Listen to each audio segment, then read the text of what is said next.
He can put us down. Yellow!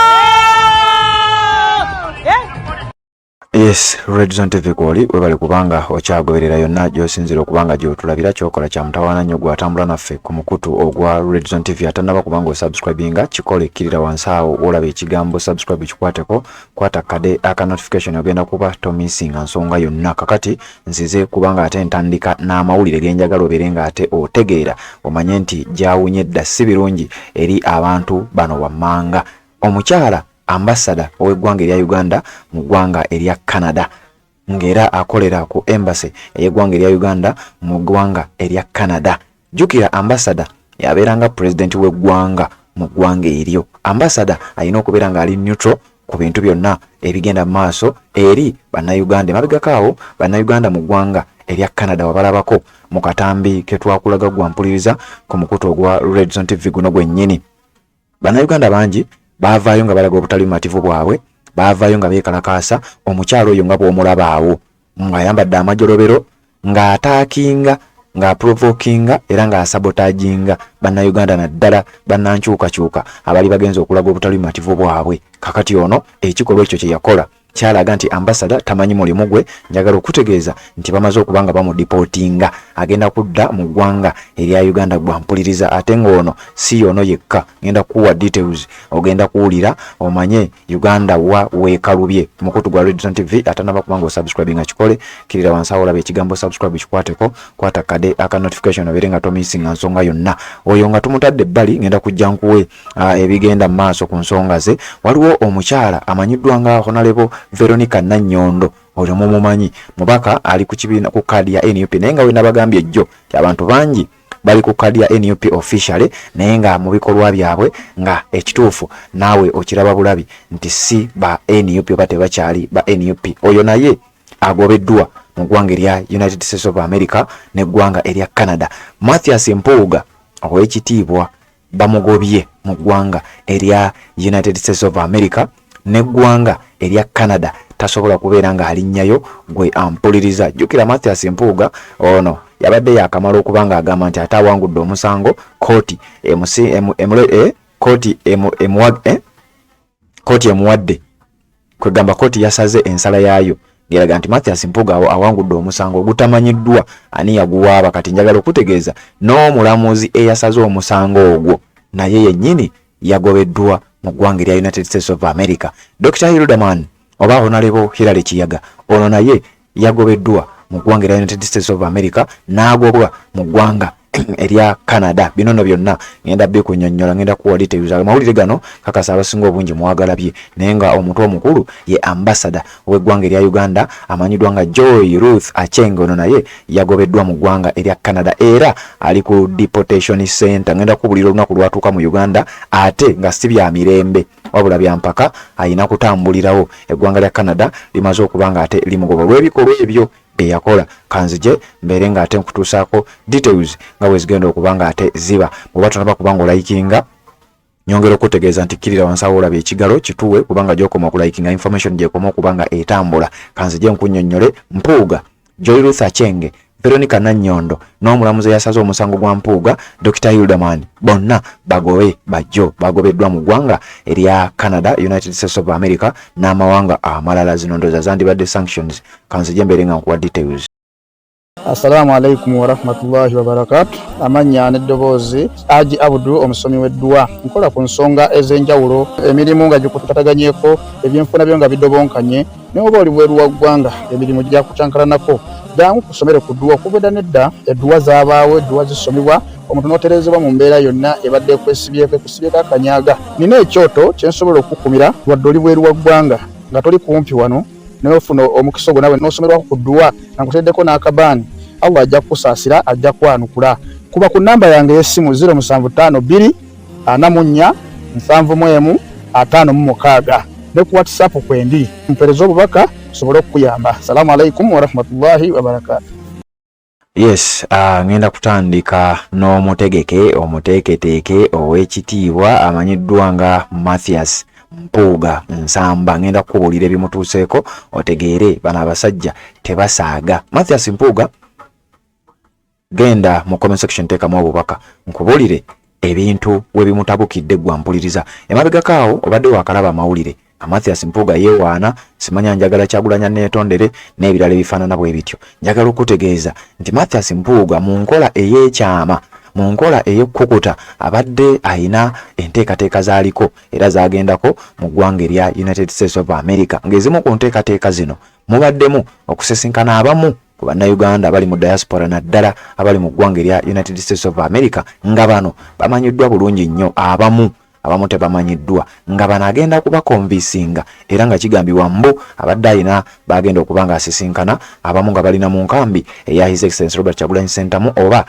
enkambi y'ekibiina ekya National Unity Platform mu diaspora kati mu kusisinkana abantu bano nga wafunye amawulire nti essaawa yonna wandiraba ekibiina ekipya nga kiggulwawo Mathias Mpuuga n'abamu ku bantu abamukkiririzaamu era sanctions zino zigenza okujja ng'enteekateeka zino zigenda mu maaso era njagala okutegeeza nti Mathias Mpuuga gye gimu ku mirimu gy'abadde agendako mu ggwanga erya United States of America wabula bakamutemye olutuuse okufuna visa ne bamutegeeza nti mukulu omusango gw'obuli bw'enguzi ffe tetukkiriza muntu muli wanguzi mu ggwanga lyaffe erya United States of America Mathias Mpuuga ne bakamutema era bwe twogerera takkirizibwa kuddamu kulinnya kigere kye mu ggwanga erya United States of America Mathias Mpuuga ye n'abamu ku bantu be famire ye abantu abamuli close tebakkirizibwa kulinnya mu ggwanga erya United States of America oluvannyuma lw'okuba nti kyazuulwa nti muli wanguzi America emugambye ffe tetukkiririza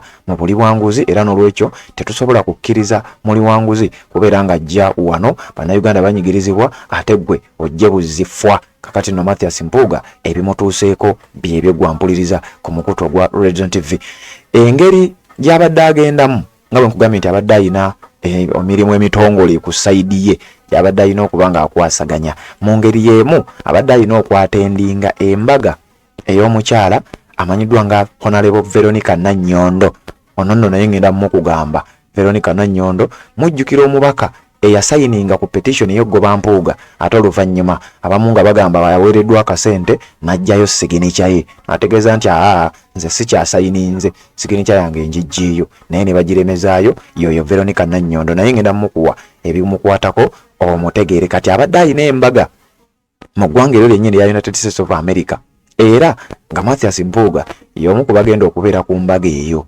wabula Mathias Mpuuga bamuganye okulinnya ekigere kye mu ggwanga erya United States of America era omulamuzi eyasoma omusango mujjukire mabega kaawo nga bwe nkugambye nti Mpuuga yajja n'ategeeza nti yawangudde omusango mwakera ku makya ne mulaba amawulire kooti neekuba nti Mathias Mpuuga awangudde omusango gw'obuli bw'enguzi kati omulamuzi eyasoma omusango ogwo kyeraga lwatu nti kirabika waliwo ekitali kituufu ku musango ogwo olw'ensonga omulamuzi eyasoma omusango ogwo eyagusala naye aweereddwa bbaani takkirizibwa naye kubeera ng'alinnya mu ggwanga erya United States of America kakati Mpuuga njagala kubanga muvaako oyo omu omutegedde eggwanga erya USA ligambye ffe tetukkiririza mu buli bwanguzi mukutu gwa Region TV Sabambulidde Patrick nze ndiwo nze nkutwala mpola mpola mu nsonga z'olina okuba ng'otegeera ate biki ebituuse ku basajja bano n'abakazi bano omukyala amanyiddwa nga Honorable Veronica Nannyondo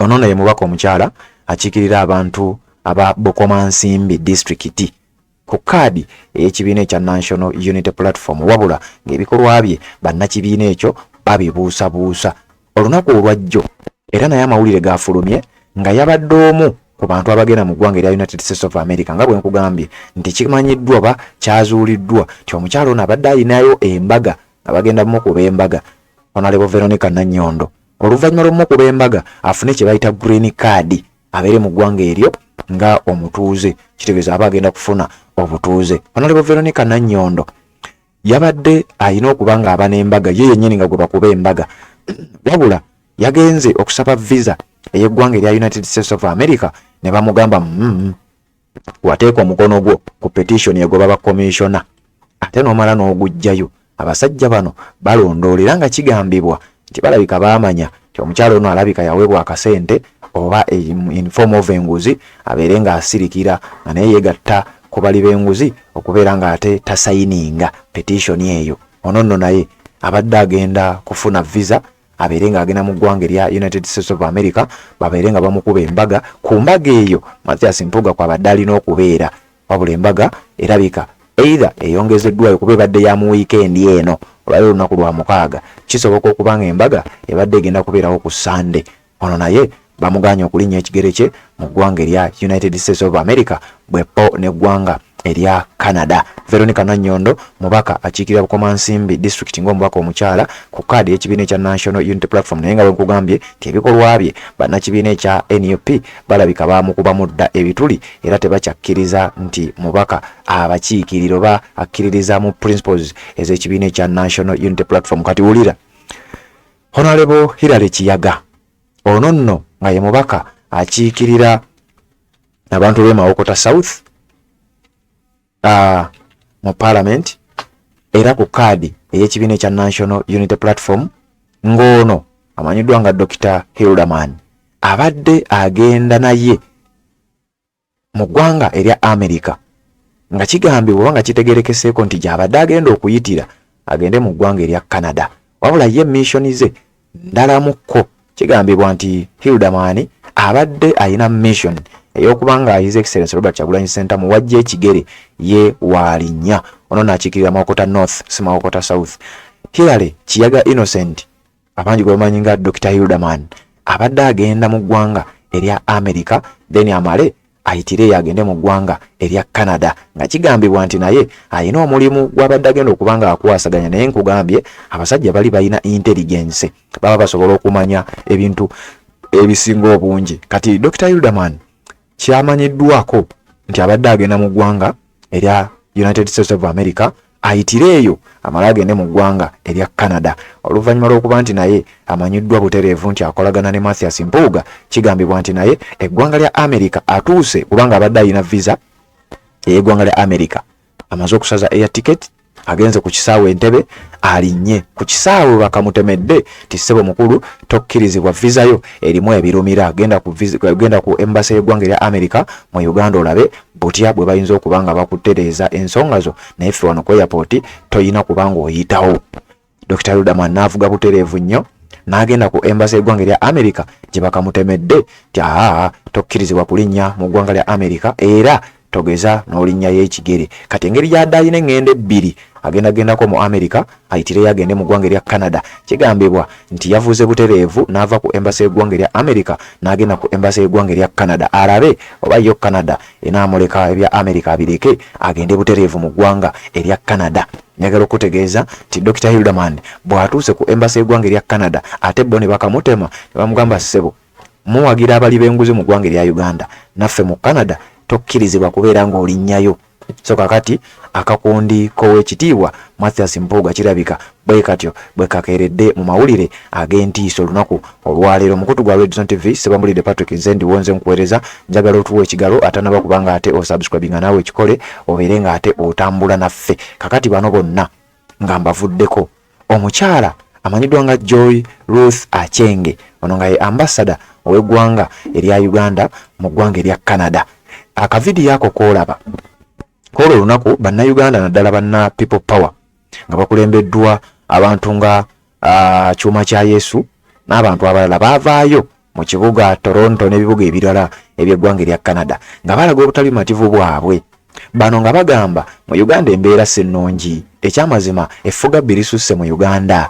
Kakati ambassador omuntu alina okubeera neutral ng'ate ali ne mu nsi etali yiye, alina okuba nga talina sayidi gyagwa, talina kubanga wa NRM, talina kubanga wa kibiina, wabula alina kubanga akiikiridde Uganda, is a Ugandan diplomat, alina kubanga yeeyisa mu mpisa ey'ekintu ekikulu ate etaliiko sayidi, wabula yagenda n'aprovokinga bannayuganda abaali beekalakaasa mirembe abategeeza nti nno mumanyi temukkirizibwa kubeera nga mwekalakaasa, era njagala bategeeza nti wano muveewo temukkirizibwa kwekalakasiza mu ggwanga erya Canada, n'abategeeza nti Museveni akoze ebintu bingi mu Uganda era ffe tumwagala, tukimanyi bulungi nnyo nti mmwe mumuwalana buwalani aba People Power. Museveni akoze ebintu bingi mu ggwanga erya Uganda. Oyo nno nga ambassador mulamba ow'eggwanga erya Uganda bamuyita Joy Ruth Achenge, si Jane Ruth Achenge, banjawulo. Kakati ono amawulire gafulumye olunaku olwajjo era okusinziira ku mukutu official website eya New Vision eyafulumiza amawulire gano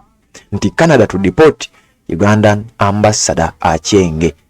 Ambassador w'eggwanga erya Uganda abadde atula mu ggwanga erya Canada bamukomyawo ku mpaka okudipotinga tebiba bya mirembe ate toweesalirawo dirwa ogenda teweesalirawo ogenda naki kati ambassador w'eggwanga erya Uganda bamaze okubanga bamuteeka ku deportation center abeere nga akomezebwawo mu ggwanga eryo. Jjukira bwali mu kwekalakaasa mu provoking Abannayuganda bali boolabye yali abategeeza ti Museveni akoze ebinene mu ggwanga erya Uganda era mwe bimwogera ffe tetubitegeera kino bamugambye kati ddayo mu ggwanga erya Uganda ku bintu ebinene Museveni byakoze mu byenjoyinge. Lwaki ate obeera mu ggwanga eritali lyammwe ate oyagala okwenjoyinga sayidi eno? Ngenda n'okusomera ekiwandiiko kino ekifulumidde ku mukutu guno tubeere nga tukitegeera bulungi nnyo. Wuliriza wano nga bagamba okusinziira ku kiwandiiko kino nga bagamba under Article 9 of the Vienna Convention on Diplomatic Relations which governs how states interact, the host country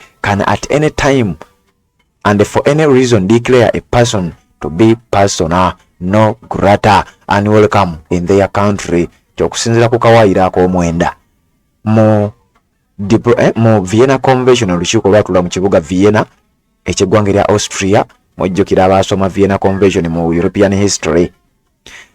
Ono diplomatic relations ku nkolagana y'amawanga ag'enjawulo which governs gana mawanga nga enkolagana eno obanga amateeka ge gafuga enkolagana y'amawanga ag'enjawulo era ng'okusinziira ku kawaayiro ako eggwanga lyonna lisobola okugoba ambassador oba okumutikka singa aba yeeyisizza mu nneeyisa etali nnungi. Wuliriza, the development comes just a week after National Unity Platform Party President Robert Kyagulanyi Ssentamu took to X, formerly Twitter, and accused Acheng of openly engaging in partisan politics in Canada. Wuliriza, ono nno His Excellency Robert Kyagulanyi Ssentamu kirabika bajja kumuwulira.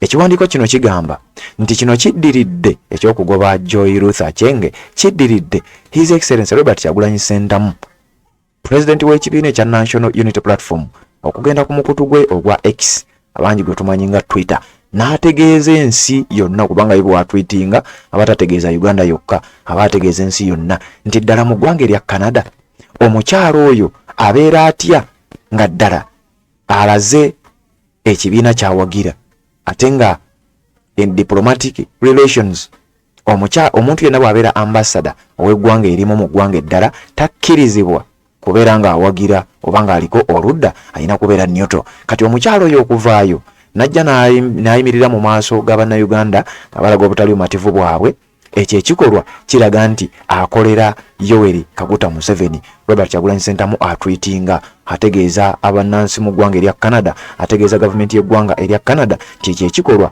kityoboola enkolagana y'amawanga ag'enjawulo era mu bufunze kiraga wano bulazi ti His Excellency Robert Kyagulanyi Ssentamu yagobezza ambassador w'eggwanga erya Uganda mu Canada. Bino bye yajja n'ayambala ziyero najja mu maaso g'abaali beekalakaasa n'abategeeza nti mwe bye mukola muli basasule.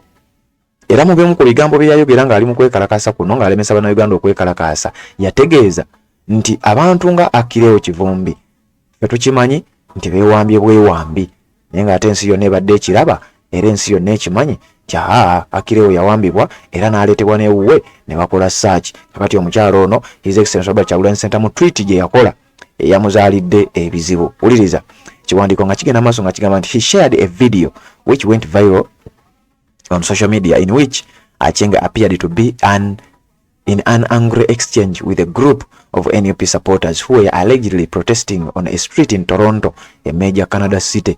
Nti bino biddiridde akatambi His Excellency Robert Kyagulanyi Ssentamu ke yasharinga ku mukutu gwe ogwa Twitter nga kalaga omukyalo ono amanyiddwa nga Joy Ruth Acheng nga yeekalakaasa ng'ali mu maaso g'Abannayuganda abaali balaga obutali bumativu bwabwe mu nkola ey'emirembe.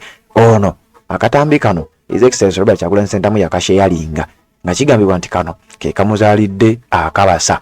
Wuliriza, she also had a yet to be identified woman who was also dressed in yellow who was using a smartphone camera to shoot footage. Nti mu katambi kano omukyalo ono yali n'omu ku mikwano gye era nga naye yalabikako ng'alina kamera ng'alaga yali alikodinga abaana ba NUP bano abaali beekalakaasa nti era naye wetwogerera yandibanga naye ebibye si birungi era yandibanga anoonyezebwa gwampuliriza. okubeera nga naye abitebya. Akayiseemu anti omukyalo ono yalabibwako ng'ali n'omuntu omu ng'alikodinga ng'alaga nti alikodinga abavubuka ba NUP abaali beekalakaasa nti era oyo naye anoonyezebwa era ebibye bigenda kubanga bifunibwa bimukwatako essaawa yonna naye agenda kubanga ate atikkibwa adde mu ggwanga erya Uganda. Wuliriza, in the video the ambassador was also seen at one point taking selfies with some NUP supporters who were wearing red outfit such as caps and t-shirts. The exchange was reportedly sparked off by claims that Akireo Kivumbi, the head of security at the NUP headquarters in Kampala, had been abducted by security operatives near his home in Nansana. Kivumbi was later arraigned in court in the General Court Martial in Kampala on August 5th and changed with possession of military wear of Lieutenant Colonel. He was remanded to Luzira prison until September. Omukyalo ono nga bwe nkugambye yavaayo n'amookinga ng'ategeeza awo mu kwogera awo mu kuyisinganya ebigambo sijjabbikuwa kubanga birimu sawundi atali mulungi wa kuyisa ku mukutu guno. Yali ategeeza nti mmwe bye mwekalakasa nti bawamba abantu bammwe ffe twakimanya nti Akireo Kivumbi ye yeewamba era teri yamuwamba. Otegedde nga kigambibwa nti ate okusinziira ku kiwandiiko kino ng'ate ensi ekimanyi bulungi nnyo nti Akireo Kivumbi yawambibwa era n'aleetebwa ne mu kkooti ba General Court Martial abeere ng'ate awere ennembe era baamusalira ogw'okusangibwa n'eccepe ez'amagye, ebyambalo by'amagye, t-shirt z'amagye n'ebintu ebirala. Kati omukyalo ono yavaayo n'agamba kya abantu mmwe mwewamba era wulira statement gy'akola. The problem is that you abduct yourselves. Kyekizibu bwe kiri mwewamba abantu mmwe. You people stop abducting yourselves and killing yourselves. Saying it is President Yoweri Museveni. Wulira ambassador bwe yagamba nti ekizibu bwe kiri mwewamba era abantu mmwe mulekeraawo okwewamba, mulekeraawo n'okwetta ate ne mugamba nti Museveni yabatta. Ono yaliko omubaka akiikirira Kole district bayita Kole mu ggwanga erya Uganda ku kadi y'ekibiina ekya UPC, Uganda People's Congress Party, ekikulemberwa mutabani wa Obote amanyiddwa nga Jimmy Akena. Ono yali ategeeza abawagizi b'ekibiina kya NUP abaali beekalakaasa nga abategeeza nti bantu mmwe mwewamba era mulekeraawo okwewamba kubanga ffe tukimanyi mwewamba bwewambi n'okwetta mmwe mwetta. Ne mujja ne muwaayiriza nti Museveni yabatta.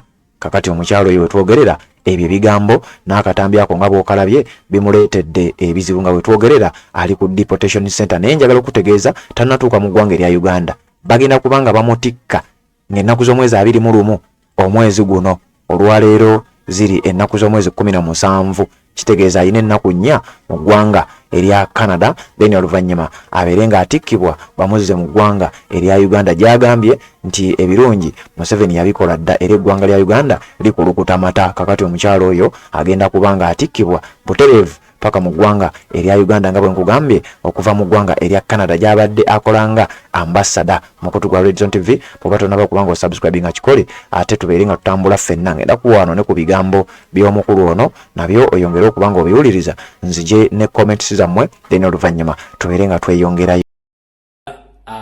Demonstration bannayuganda bagenda okwekalakaasa omuli muganda ng'ekyuma kya Yesu ne banne bwe bagenda mu ggwanga lya Canada okwekalakaasa.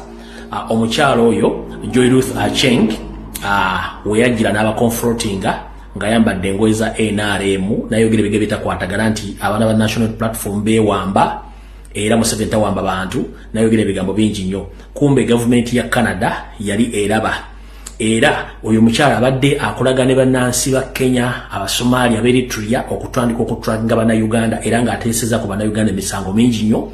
Bano batuuka n'okuwandika ebibalwa bye bakuntumye nga bisindika mu migration okublokinga bannayuganda bonna okufuna asylum mu ggwanga lya Canada.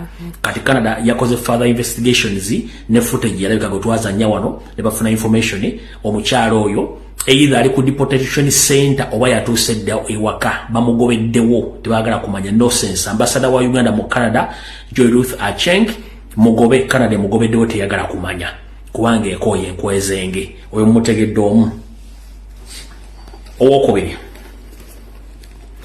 adde mapuuga bawa Joyce baagala emmanga eggwanga lya America limugambye tagenda kuddamu kulinnya mu ggwanga eryo, awereddwa mbagirawo obutaddamu kuyingira mu ggwanga eryo. Ne ensi za European Union nezimubaninga indefinitely talina kutasobola kuddamu kwiranya nsi yonna ya EU neggwanga lya America limubaninze. Era mukoye erimu n'omulamuzi Nsingizi yabadde mu musango gwa mpuuga ogw'okulya enguzi n'aguyisa. Nsingizi eggwanga lya America limubaninze ne European Union limubaningirawo obutaddamu kweragira wantu wonna nti asobola okufuna visa ya European Union oba okwesaaza nga agenda mu ggwanga lya Canada oba eri America bamubaningiddewo n'omulamuzi Nsingizi eyasaza omusango gwa mpuuga ne bamubaningidde kuba bategedde nti ono musajja naye muli wanguzi ole mutegedde. Amawulire amalala nabagamba nti wandikola ekintu okulumya omuntu n'owozeka nga oyambe ekkiriza. Abantu bano batukozeeko effujjo batuliddemu enkwe nga beefuula nti balungi nga si balungi. Muganda wammwe era mukwano gwammwe Dr. Hildaman Mazongoto Hilary Kiyagga naye abadde agenda mu ggwanga lya America as well agende mu ggwanga lya Canada ng'ono abadde agoberera president mu ngeri doza bitongole by'okwenda by'ensona gye byategeddemu.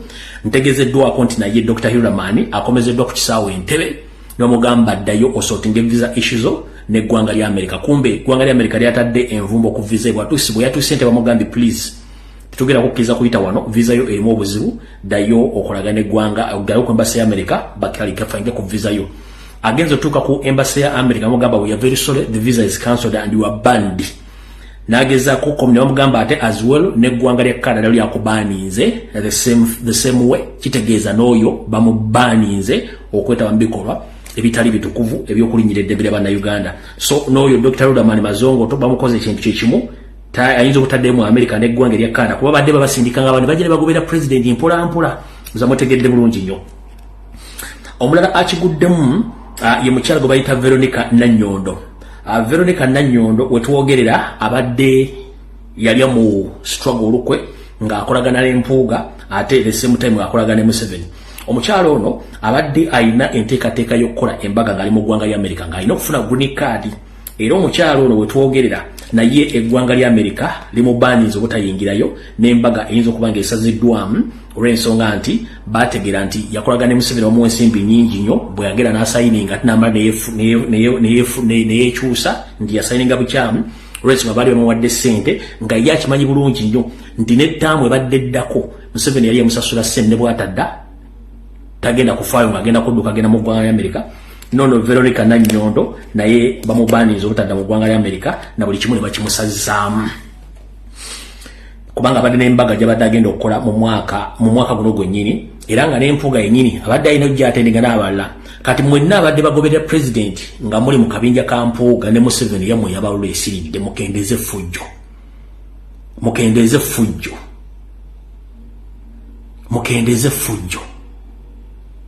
okutta abantu si solution. Mwabasajja ba DP Block ensi yaffe esigadde mabega lwakagala kulya nsimbi. Ensi yammwe esigadde mabega lwakagala kulya nsimbi. Buli kimu ne mu kisabotaji nga abaana ba Uganda bali makomera bafa mu nsi z'ebweru nga bagenda kunoonya mirimu muli mu kulya ssente. Muloko mwakimanya nti mulina kubeera mu byabufuzi nga mulya mbuli ssente.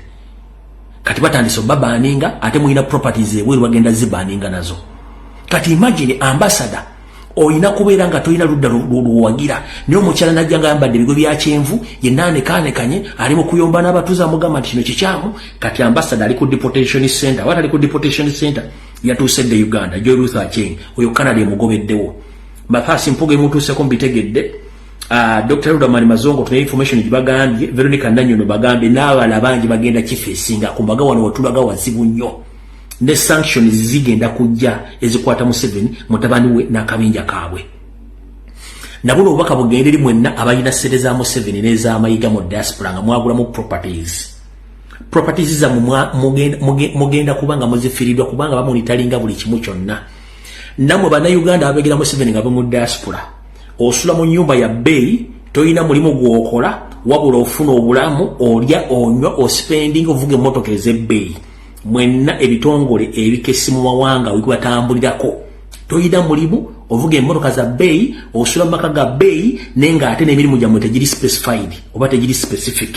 nammwe njagadde mbategeeze nti obudde bwamwe buweddewo nawe gwe basindika mu diaspora ng'ogenda kutandika gaba butwa batandise balondoola mu kimanye nti ensi egenda ekyuka go aga Ruth Achenge oyo Joy Ruth Achenge mugategereddewo ne New Vision ga postings agenda ayinza okuba nga adituuse dda mu Uganda nga baka postings agenda tuka Uganda oba ali ku deportation center kubanga bana abasajja bakooye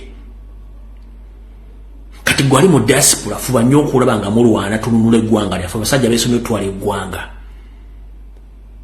buli lwokola video lwokola tweet buli lwowandika kintu ky'oba okola kiba kiyambako eggwanga ensonga kyeba batiisatiisa baleme batiisatiisa mukole buli kimu ekisoboka okwogera mundu temayina muzinga gwa nyukiriya nyo liwajja nakutiisatiisa kiba kitegeeza nti akujje ku mulamwa kati njala bategeeza bannayuganda muzuukuke abali ku Twitter abali ku TikTok abali ku Facebook abali ku Instagram buli omu kolerawo okulwanyira eggwanga lyo ng'oyogera ebigambo nga teweetiirira gwasobola okulwanira eggwanga teri agenda kuyambako abazungu baagala nnyo wali akavuyo bwe mutalaga nti waliwo akavuyo tebagenda tuyamba lubalembera nga n'embiro kwotadde buli mulamuzi yenna akola effujjo mu Uganda kati bamuyinako rekodi buli musirikale yenna akola effujjo mu Uganda bamuyinako rekodi abagabo obutoba bamanyi James Birungi akulira Chieftains of Military Intelligence bali bamutadde ku tiimu egenda okusoma mu America basazaamu okusoma kwe ali stranded ali Kampala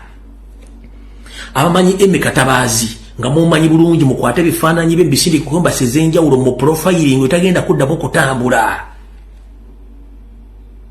abamanyi Christopher Damwe mukwate bifaananyi mu profiling abantu bagenda kuddamu kutambula bannayuganda mukiriya linge diaspora kati mmwe njagala baga abannayuganda bali mu ggwanga lya Bungereza mumpulirize bulungi nnyo bannayuganda bali mu Bungereza mumpulirize bulungi nnyo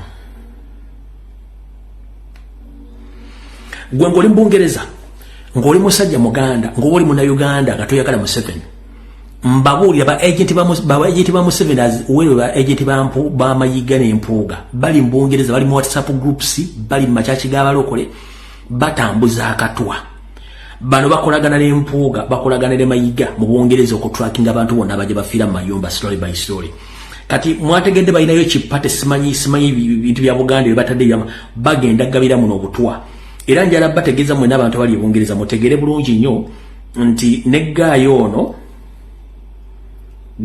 ono eyali akuuma kabaka eyadduka kamubalage wano ndako mubalage wano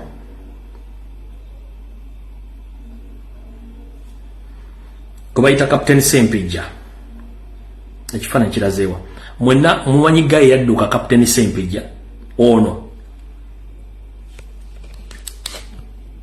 oyo Captain Sempijja mu America yaddukayo kati ali mu Bungereza